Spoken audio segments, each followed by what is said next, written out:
All right, and I think we will get started. Good afternoon, and thank you all for joining us for another Centre for Volunteering webinar. My name is Clint Burtonshaw. If you haven't been on a webinar before, nice to meet you for the first time. If you've been on here before, looks like you've got to put up with myself again.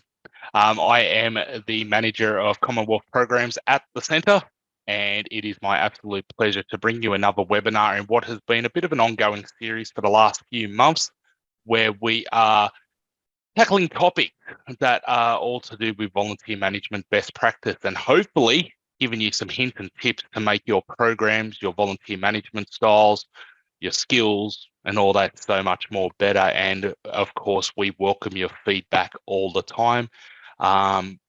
This session is being recorded, and you will all receive a link to the session.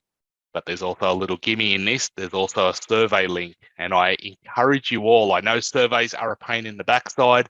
We get them for shopping at Coles. We get them for shopping at Woolworths. We get them just for getting up in the morning. But let me assure you, if you fill out the survey and you give honest feedback, it really helps us a lot. We are in the midst of looking at our 2023 program, and this isn't a case of if we build it, you will come. We want you to come because we've built what you want to hear. So please give us the feedback and we will try to incorporate that. But before we do get started, I'd like to acknowledge the traditional owners of the land, the Gadigal people of the Eora Nation, as the traditional custodians of the country we are meeting on today. We recognise their continuing connection to the land and waters and thank them for protecting this coastline and its ecosystems. We pay our respects to elders past and present and extend that respect to all First Nations people present today. And I encourage you, if you know what land you're coming from, please feel free to pop that in the chat, as that is a nice way to just share where we're all coming from. So today's session, I think it's quite a good one. We're getting into induction and onboarding of volunteers, which, I don't know, might be slightly important when it comes to volunteer programs, just a smidgen. And we've got Ayse, who's going to be taking you through this. Today, Ayse is one of our project managers, but more importantly, she is also an experienced volunteer manager. And in this session, she's going to take you through the best practices of onboarding and inducting your volunteers to make sure the journey's off to a right track. But why is Ayse the right person for the job? Well, in a previous role, she started up the formal volunteering processes at Royal Rehab, and during her tenure was awarded the Excellence in Volunteer Management, not once, but twice, in 2016 and 2021 from the Centre for Volunteering. So we're really chuffed that we've got Ayse on staff, and she's also one of our volunteer managers that you may get to speak to if you take up the services of the Volunteer Management Help Desk, which I'm not going to steal Ayse's thunder. She can tell you all about that a little bit later on in the session. But she certainly comes with a lot of credibility, a lot of knowledge, and it's my absolute pleasure to have her present to you today and to also share her wisdom, knowledge, and skills. So over to you, Ayse. Good afternoon. Thank you so much, Clint. I am welcoming all of you and appreciating the time that you're spending with me today from the land of Wallamata, from where the group of people were the Doro Nation. And it's a pleasure to be doing these webinars for you today on induction and onboarding of volunteers. And volunteering, I've started when I was a young person, and I reflect now on other times that I did some nerdy things, which was as a library assistant in high school. I'm proud to say I was given a silver spoon during those years that I still have in my sugar bowl. So volunteering can be remembered not just for the time that you're doing it, but for a very long time period after as well. So my formal education was in marketing and finance, and lived a life of corporate engagement in this profession, beginning of my profession. But I think I really did enjoy my volunteering on my nerdy days, and included that in my volunteering in the Parents and Citizens Association when my children went to school, and in cultural and sporting and fundraising events throughout my life. But now, having entered volunteering in a professional and formal world, it was firstly into the organisation Motor Neurone Disease Association, where I was the fundraising assistant and mainly managing volunteers there. And then, as Clint said, I was invited to join Royal Rehab, a rehabilitation facility in Ryde, taking care of people with brain injury and spinal injuries, and the disability accommodation and support housing that they had in the extended Sydney and New South Wales region. And the 10 years there where I was able to formally set up a volunteering services department was an absolute pleasure, because I got to start with one sheet of paper to say, this is what we'd like. So the organisation knew what it wanted. I knew what I wanted to do with it, and it was just go for gold in terms of setting up policies and procedures and going from there to the day that I'm here now with you and enjoying presenting my skills and experiences that I've gained over these years. So next, Clint, with the message. So what is it that your organisation wants to do? Your message is about, how you want to define your needs and what do you want to do? What is your organisation doing? You need to have a clear understanding of where your organisation is, what its missions are, and what it wants to do. And what is it that you're projecting to everyone? The important thing is that you have a clear understanding of what your organisation does. As I said, when I was given one sheet of paper and these are the needs of the organisation, I had a good sit down with the team that I was with and was able to understand that when the therapist needed volunteering, or the library or the carers lounge needed support, the organisation knew, not really to the full extent of what it wanted, but it knew that it needed support and it knew the value of volunteers. And that was the important thing. If your organisation is ready and knowing of what it wants with the volunteers, you can define the rest of it going forward. You don't need to know everything from the beginning. It's not a difficult task being a volunteer manager.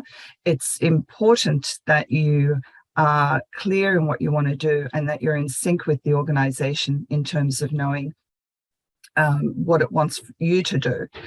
So the important thing is, what is that message that you're trying to project outward to the community? But because you are actually vying for the attention of the greater community to come and join you, and what is it, the skills that they want to come across and bring to you?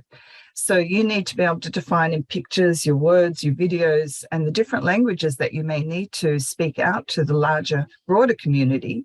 And you need to define those things. And once you do, you need to then select where you want to actually put that information out, whether you use and tap into the peak bodies, such as the Centre for Volunteering, or SEEK, or pro bono organisations. Sydney Morning Herald, they still have a section on how you can, who that you'd like to attract, if that is the target audience that read the Sydney Morning Herald, for example. If you're wanting to attract different target groups, you may want to advertise your roles in social media. And there's a gamut of range of places where you can use and tap into to advertise your roles that are existing or coming up. You can use your existing volunteers, and whether you invite them to do so, they will actually be joining this message, because they go home and they join their friends and community, and they may have their awards and gifts, and they'll actually speak about what they're doing as a volunteer with your organisation without you even inviting them. So hopefully you've got great relations with them and they talk positively about you, because when there's a bad relationship, they'll talk to about 14 people, if not more, in passing the bad message across. But hopefully it'll be a good message that they would like to share with their wider community, and they'll do that without you inviting them. Your staff, obviously, are those that go around and speak about the organisation and that there is a volunteer program. So you would like to make sure that they are on board in terms of knowing what the breadth of your volunteer program is, so that they can, when they're talking to their friends and relatives about the volunteering and the range that you have, that they can actually say, yes, actually there is a role in this department, and we'd love to, you to connect with so and so as the volunteer coordinator and volunteer manager, so that they can bring you on board, and that we have a structure in inviting our volunteer or prospectives and suspective community members to come on board and become actual volunteers with your organisation if they are so suitable to be. Your local newspapers, your shop fronts, if you're an op shop, you can easily put out different types of messages on the window, because your regular customers may one day want to be on the other side of the counter and give of their time and their talents to you. So let's hope that the message that you're sending out to the broader community is the right one, and that's what you would like. So next. When does induction actually begin? So in my mind, it begins with your message. It begins with the time in which it takes for you to get back to your volunteers or the prospective volunteers when they reach out to you, whether it's via the website inquiry, or whether it's an application form that you have on your website and they've filled in, whether they've left a message for your voicemail and you may be part-time, it may take a couple of days to come back, put it on your voicemail so they know that they will get an answer, hopefully very soon, and that you are valued in putting that inquiry, and that someone will come back to you in a very quick time frame, so that you haven't wasted your time.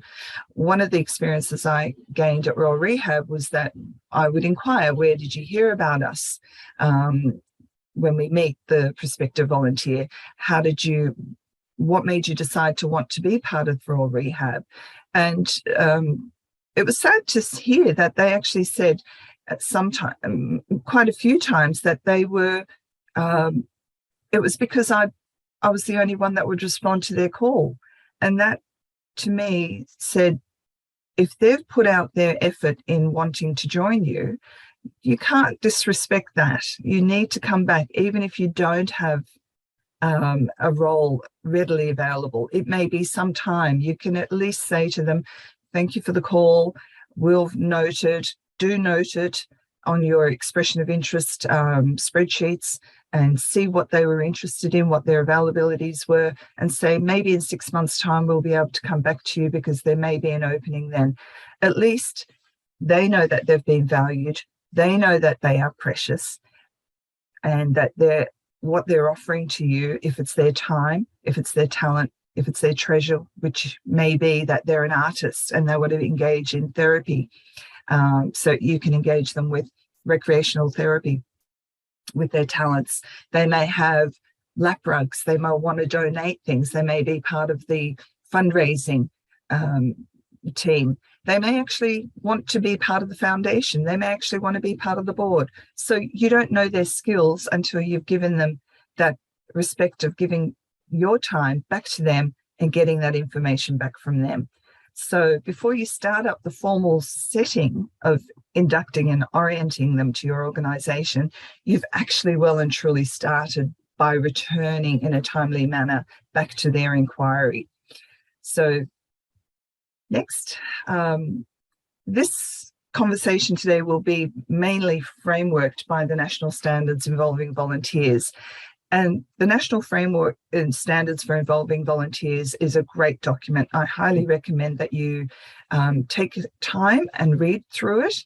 Even if you've been doing volunteer management for some time, it's always great to come back and check what you're doing and that you're on the right track, because everything evolves. As we've seen through COVID pandemic, we've had to change, tweak things.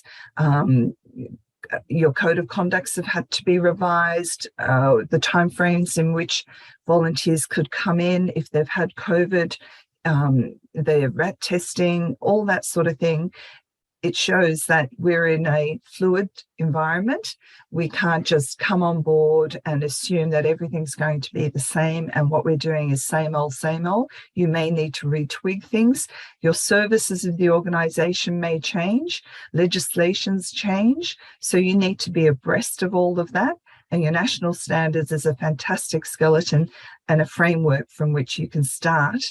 And the induction and selection processes that we're going to talk about today is included obviously in the national standards, and that you'd want to make sure that what you're presenting to the community and how you provide that service in your volunteers programs is in accordance with the legal requirements, that you're not discriminatory in any way, that you consider the talents of the volunteers that are coming on board, that you match them accordingly to the skill sets that are required. So your recruitment processes need to attract people from a variety of backgrounds and cultures. For example, we recently had a project at the Centre for Volunteering, and it was to manage and re-engage volunteers into the residential aged care facilities. As you would know from the news, how difficult it has been and still continues to be in residential aged cares to have visitors come. So having a volunteer come in who isn't family, who isn't staff, is an absolute bonus for someone to get variety in their conversation, in the stimulation that they will receive. So if someone's in a nursing home, if they've been impacted with a stroke or dementia, they may have reverted back to their first language if they're from a different diverse cultural background. So being able to seek volunteers in to be able to match them correctly and to be a best fit for the residential aged care resident, it's important to be able to attract those volunteers and to be able to have your screening processes readily and waiting for that process to begin. It's important to know that you have to recognise the motivation of the volunteer, why they're actually coming and knocking on your door, providing of their time to you. You need to know what it is that they are motivated by. They've got skills. They may not even know that their skills and the value of that. For example, like I said, the language, they may not have used that language for some time, but they'd be prepared to match if that's the need that you have at the moment, and use that skill and provide that added benefit to the residents of the nursing homes. So matching them as best as you can to what they're offering is the best way to go. Induction is a process of showing the volunteers that they can do things that they are saying that they want to do. It isn't a process of persuading the volunteer to do something that they don't want to do. So, as I said previously, that there was a volunteer where they had minor back issues, so you won't be giving them a role where they need to be pushing a resident in a wheelchair, for example. You have to match them very closely to what they're offering, because if you start wanting to persuade them, that's going to be the beginning of red flags from the side of the actual prospective volunteer, saying this organisation is not a good match for me, and that they aren't listening to what I'm offering. So they may actually walk out before you even, give them the second call to invite them to an orientation program, for example. So you need to, as an organisation engaging in volunteers, have flexibility and be able to manage those volunteers with what they're offering. Poor selection will actually lead to disruption and conflict, and may even to harm to individuals and to an organisation. You don't want an organisation to have negative feedback coming through social media if they've had a bad experience with their engagement with the volunteer. It's important that selection process is done thoroughly. No shortcuts are in place. It's like the 80-20 rule. If you're starting up a program or in a program, make sure that you're actually screening it and streamlining it, but not taking any shortcuts, so that you're screening the right people to match your organization's visions and mission, and that they're helping your organization to grow and prosper, and that they're walking advertisements in the community, and that they are the ambassadors in the community to speak highly of your organization and to hopefully say how they feel in the positive light of how they've been selected, and that they are continuing to volunteer maybe longer than what they initially intended for. Even if they've got demands, if they're students and they want to upskill, or they've in between jobs and they are meaningfully engaging themselves in the community by volunteering, you want them to, you'll find that if they've had a positive experience, they will come back even if they're going through another job slump, or they're on holidays, or they're in exam periods. They go and do what they have to do and they come back. So that your organization needs to be flexible if you're engaging students, for example, whether they be high school students or university students that are upskilling in their vocation. If you apply the 80-20 rule and dedicate your resources to having a great induction and onboarding processes in your organization, you'll find that it'll come back and reward your organization in many ways.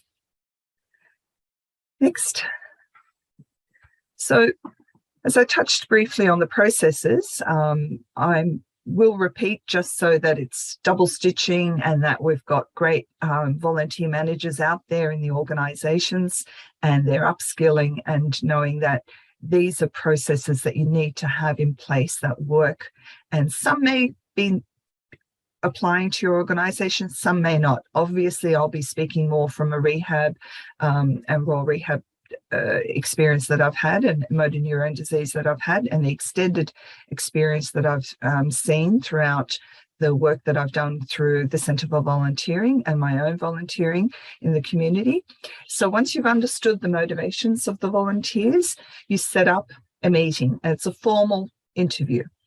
And that's where you will say to them, whether it's 20 minutes, half an hour that you are going to take for this, tell them so that they know it's a structured time frame, and that they will know that they need to put their best foot forward and think of the things that they need to or may not have thought of recently, that they may not have reflected back on what it is that makes them the person that you want to be able to get on board to your organization. They need to be able to impress you.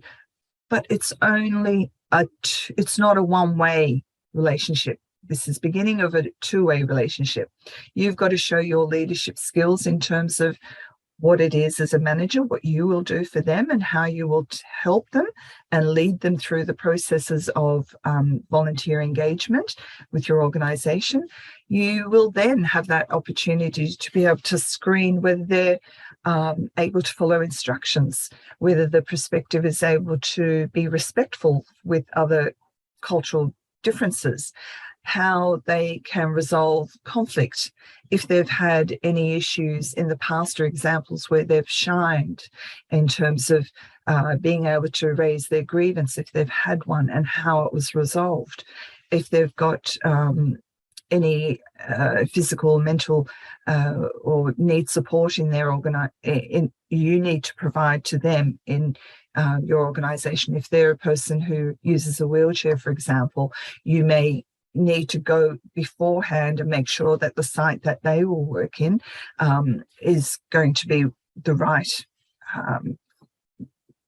size for the frame of the wheelchair to get through easily, and for their doors to be able to open, and that they've got access in the appropriate manner.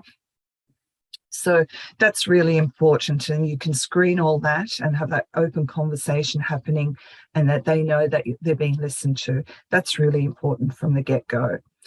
So once you've had that interview, you can then start your compliance processes, whether they be your police checks, working with children checks, your national disability insurance checks that may be required if you are in a disability sector. You do not skip on reference checks. I would like to highlight and repeat that. Do not skip reference checks. It's really important that they provide professional people that can refer this person on to you, that they're not family and friends, but colleagues present or recent past, and that you don't skip it.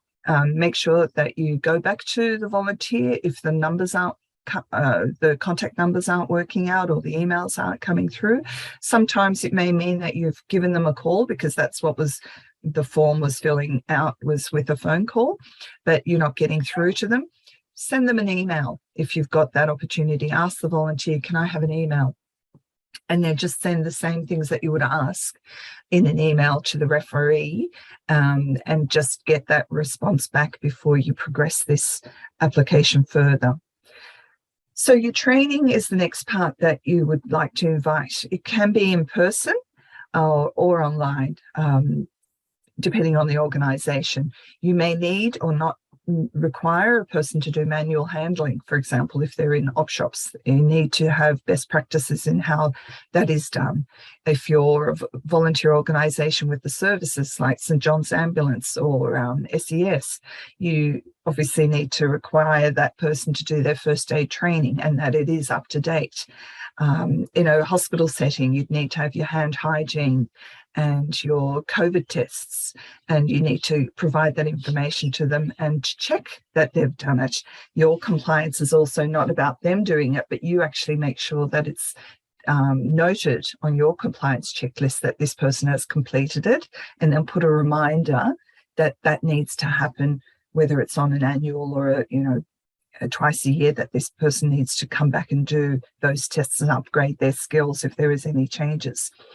It's important to keep them fresh with their skills and their training is compliant, so that if you're called upon by your executive and your board, you can say these skills are readily available within our cohort of volunteers, but there's a change in the staff skill sets, so we need to upgrade whatever's provided for staff to upgrade the knowledge base for our volunteers as well. Make sure you're inclusive with whatever changes HR is making to training and policies and procedures, that this happens. So volunteers need to be informed. It is our responsibility that we keep them informed, and their responsibility is to keep us up to date with what communication changes or their addresses or their contact details have changed. For example, you need to remind them of that, and that they need to continue to communicate with their supervisor if they're not coming in, or if there's been a change that they're going to cease their volunteering. So if you introduce all these processes to your volunteer in the beginning, they will remember and they will know what to do. If you've got handbooks, provide it to them once they've gone through their compliance, provide it to the volunteer so that they say, well, I'm at this stage in my volunteering, what should I be doing now? If they can't find their handbook, that's okay. You're the volunteer manager or coordinator, give you a call, make sure your door's always available, open, and you've got your ears readily available, and making sure that you can talk to them and find out what's happening in their world and whether they're continuing to volunteer and that they're happy.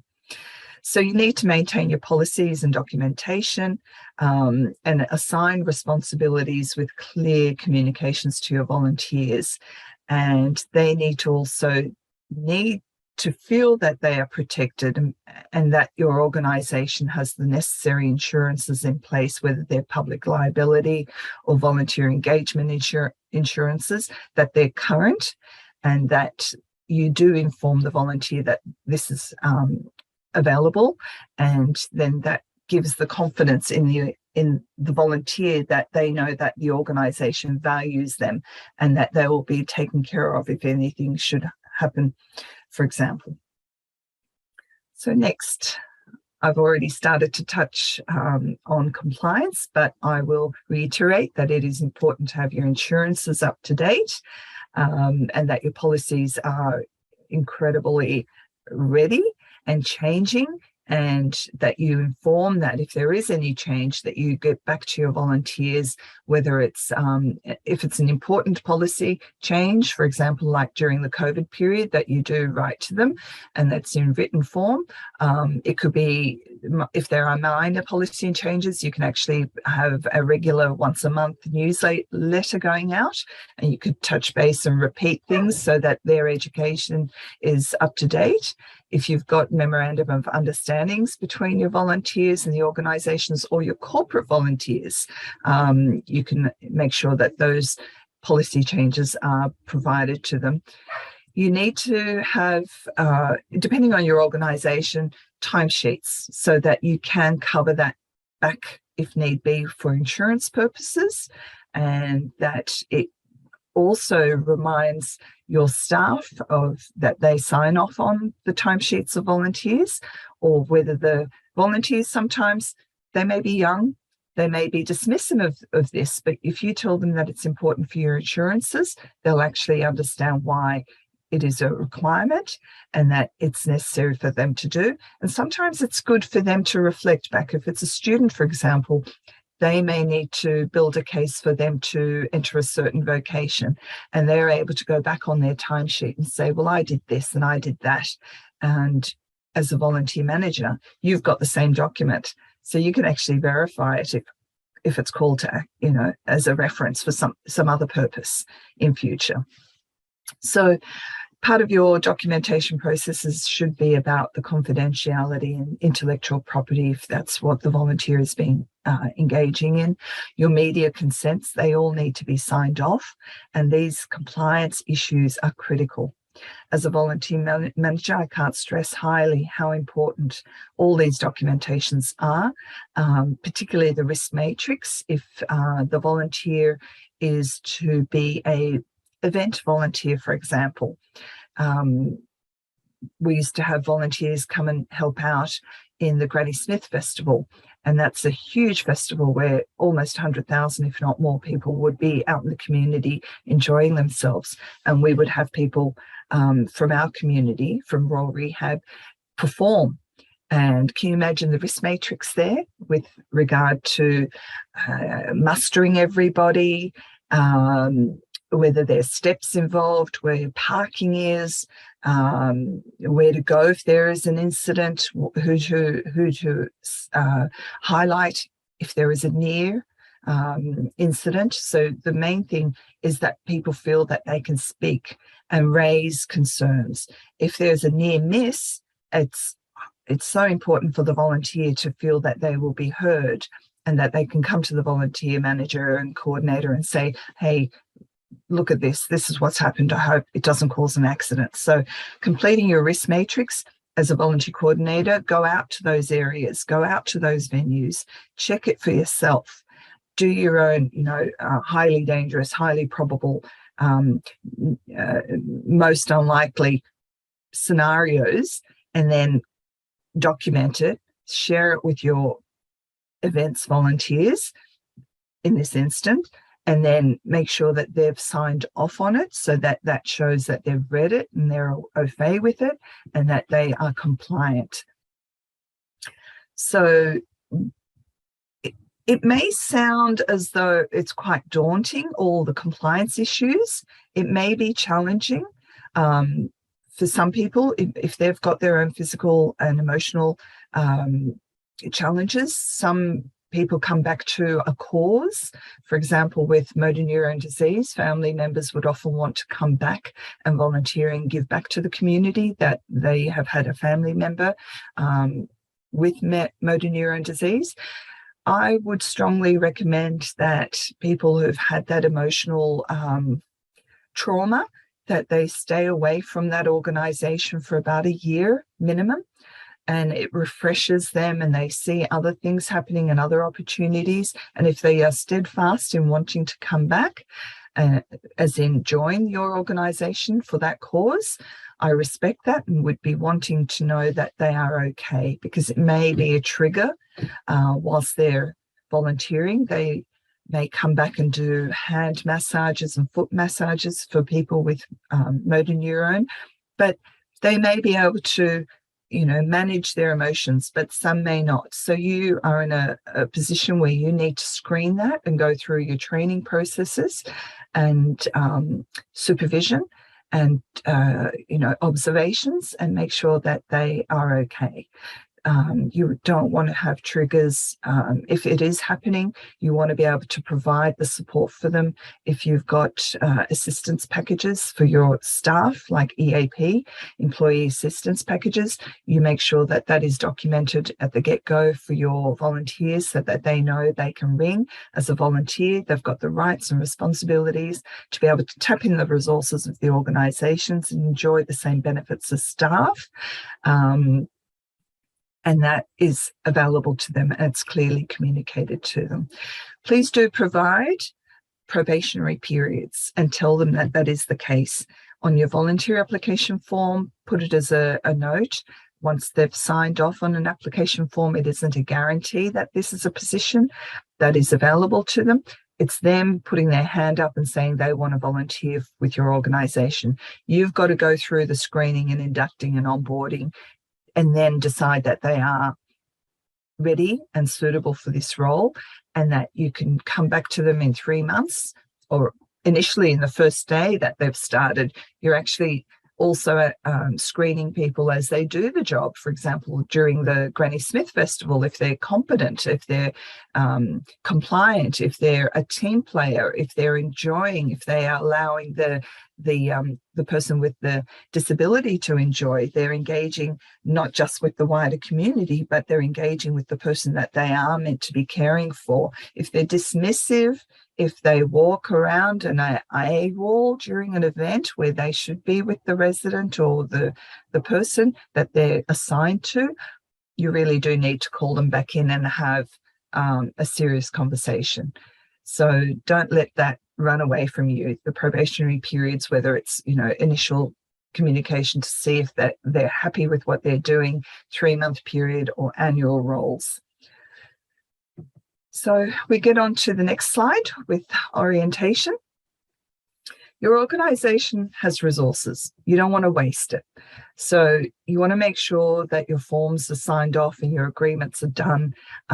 You've exchanged contact details. You don't want a volunteer not to know who to ring when they're late or when they're meant to be on board and something's happened and they can't get there.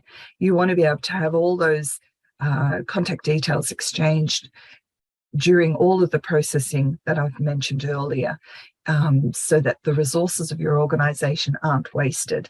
An orientation program where, if your organisation does a, whether it's a monthly or every 3 months, quarterly program, you want to be able to have that volunteer join that.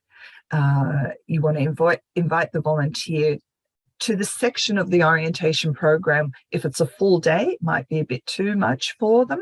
So if you're able to work with your other departments in your organisation, your colleagues, and ask them to highlight the things that are most important for volunteers at the beginning of the day or at the end of the day. So the volunteers only coming in from, say, 10 o'clock till 1 o'clock, and before they leave, they've had their morning tea and you've invited them to the lunch that everyone is having.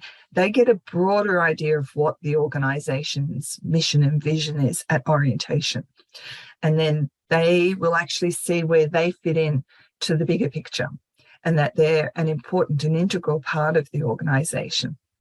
So the training, orientation, compliance, all of that has taken place, and your resources are being expended during the orientation program to welcome the volunteer. And the checklists are being done throughout this whole process. And the volunteers feeling valued during this, and they get to meet all the other staff. And that's really important for them feeling that they are part of a team. Even though they may be volunteering as an individual, they know the bigger picture. So next slide. The roles that you have designed have been part of a need for the organisation. So when you are going to start your induction and orientation processes, you need to know what the needs of the organisation are, so that the volunteer feels safe, special and appreciated and welcomed right from the get-go, because when you sit down for your formal interview, you're able to go through what are the opportunities, what are the roles. They may have come in thinking they want to do what their friend is doing. They don't know what other volunteering roles are available. So if you've got your gamut in front of you, you know the roles, and you've already done your homework with the staff that are supervising these volunteer roles. You want to make sure that they've got the buy-in to the role that you need fulfilling, and you want to onboard them and make sure that they're appointed to the right department. The last thing that you want to hear, once you've done all the heavy lifting, coming through the induction, orientation, and then to the introduction to the department that the volunteer has to go to, that the volunteer is a no-show. I mean, it can happen. It can happen that the volunteers decided that the time that is required of them is overwhelming them at the stage. But it's better that you go back to them and say, what happened? Why they've changed their mind? Is there a leeway of them being able to be reinvited? If it is that the initial conversation was about 4 days once a week and they find that's exhausting them, for example, you can maybe rejig it and say, would you prefer it to be 2 hours twice a week? It may be not a good option if they have to drive long distances for their volunteering. The petrol prices in this present day is exorbitant, so they may not want to go to that sort of a role. But if they live close, and if that gives them a break in the week, twice a week, rather than one big chunk in the week, then you have given them that opportunity. And if they feel comfortable, they will approach you and ask for that sort of flexibility anyway. So if you've got those interpersonal skills displayed right from the get-go, from your interviewing and your selection processes, you're going to find that the volunteer is going to be readily coming to you to say of any changes, and that you can then go back to your staff who are supervising and engaging with the volunteers, that they can actually have a volunteer at another day, and will that work? And it may actually be a win-win situation. So it's a fluid thing, having volunteers, and you need to be available to be able to hear and respond and get back to volunteers. If they've actually highlighted an issue to you and you said you would come back, you need to go back. Keep your promises because they're promising to volunteer and they're showing up. So you've got to keep your end of the bargain. That's important. And those choices that the volunteers made and the processes that you've put them through, you want to respect their time and make sure you go back to them if there are changes that they've requested, if it's doable and if it works for the organisation, that you can do that with the organisation to the benefit of the whole organisation. So sometimes 2 + 2 isn't 4, it's actually 8, because it's just working so well for your organisation. So having your checks and balances and introductions and contacts being clearly communicated, you will find that you've started a volunteer, they've commenced their role, they're happy, you're doing your surveys to both your internal staff. Are they happy with the volunteer? Make sure that your staff are also communicating back to the volunteer department. If they need changes, that they tell. If there's, for example, an event on, that the volunteers are invited, that they're part of the team. It's very important to educate your cohort of staff that engage with volunteers, that they are upskilled and are in tune with the volunteer department, putting in all this effort. So you don't want your colleague to be dropping the ball, for example, if you've done all the heavy lifting and, bringing the volunteer with their role into the role that they wanted initially. And then once they see that their volunteer is working, you may find that you've got a bunch of further volunteer requests coming your way to say, I want one more of Louise, one more of Matt, I want one more of so-and-so, because they're so happy in engaging with volunteers, and they're doing the right thing by the volunteer as well. So please make sure that you've done your checklists, and that those checklists will contain things, as I said before, your application forms, your compliances, your training, your opportunity for further development for the volunteer, your first aid, for example, where they are, your amenities on your site orientation, if you've got a cafe on board in your hospital, for example, if you've got an ID badge provided to the volunteer, you negotiate with the cafe owner to say, look, if a volunteer comes in, they say, we don't know who a volunteer is. Well, they've got a T-shirt on, or they've got a badge, or they've got a Visi shirt that says they're a volunteer. Please provide them with a 10% discount on their purchases. And they are usually quite happy to do that sort of thing. It may not be on site. There may be even local communities where you've got a small community or a village or a regional centre where volunteers are valued, and that information is relayed back to the community, shop front, and they'll want to be able to support that community and build stronger communities. They'll, give some freebies, for example, or a cup of coffee, especially if they're going out with a resident who has a disability. They may say, look, this one's on us. If they can identify the volunteer and they can see that service has been provided, that may happen. You also want to make sure that once the volunteer is off on their hot air balloon in their journey of volunteering with your organisation, that they're happy. But in the unfortunate event, if something doesn't work out, they also need to know what the grievance policy is and how they can communicate back to you or to their immediate supervisor. If you've got hundreds of volunteers, they're not all going to come back to the volunteer manager. They can be supervised operationally through whoever their supervisor is, and they could raise their grievance with that manager on site and as soon as possible, so that there isn't a recurrence, that there is a resolution, that there isn't underlying tension within the team. And that's really important for you to be able to assess. If it has gone under the carpet, it should come out hopefully in satisfaction surveys, both with staff and volunteers. And hopefully you can resolve those issues when and if they arise. The next slide. If you're have just become a volunteer manager, or you're in this sector, we'd also like to advise you that there is continuous professional development within the Centre for Volunteering.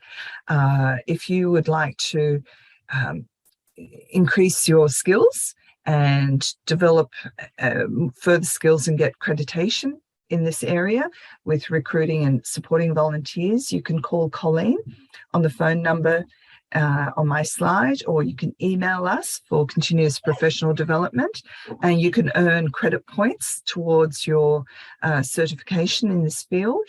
And if you've got any queries, please don't hesitate to call. If you're a current volunteer manager, we'd also like to inform you of the new thing that's has recently developed with the next slide. We've actually launched our help desk, and I'm happy to be receiving calls, and my colleague Diana is also helping with the volunteer help desk. If you call this number that's on the slide, we'd be more than happy to answer any of your questions in this sector. That's hopefully something we can help you with. We've got further resources being developed, and Clint will go into that shortly. And as I said, always tap back into the national standards and refresh yourself if you haven't done so for a while, and talk to the peak bodies in your state and territories. We're more than happy to help you on the fresh desk.